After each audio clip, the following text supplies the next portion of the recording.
नमस्कार दोस्तों, एक बार फिर स्वागत है आपका मेरे चैनल सच्ची कहानी बाई एसके में।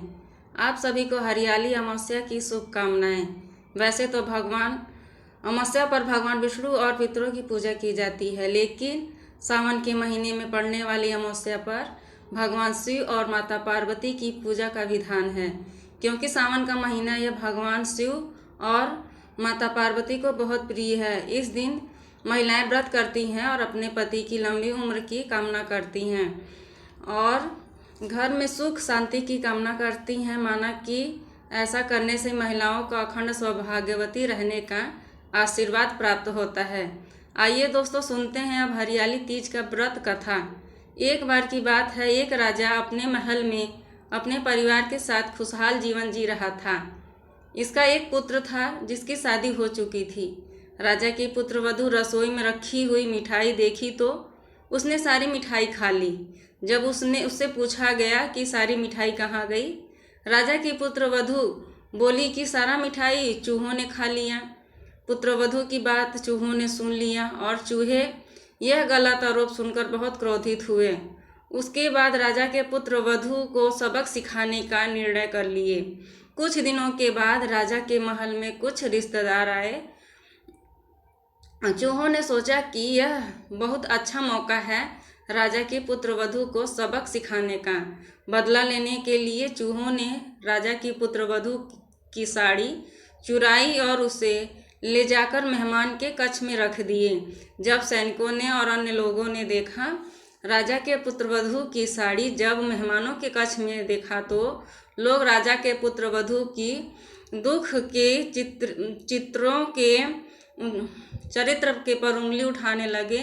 यह बात जंगल की आग की तरह पूरे राज्य में फैल गई।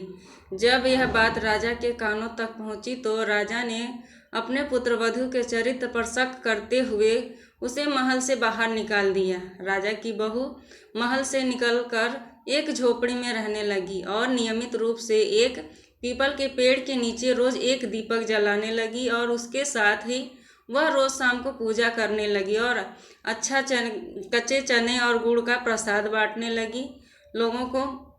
इस प्रकार कुछ समय बीत जाने पर एक दिन वही राजा उसी पीपल के पेड़ के रास्ते गुजर रहा था।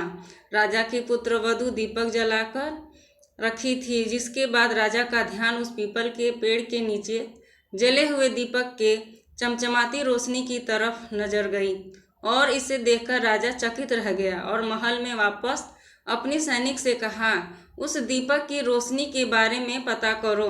सैनिक राजा की बात मानकर उसे पीपल के वृक्ष के पास गए और वहीं कहाँ जाकर देखे कि तीनों दीपक आपस में बात कर रहे हैं।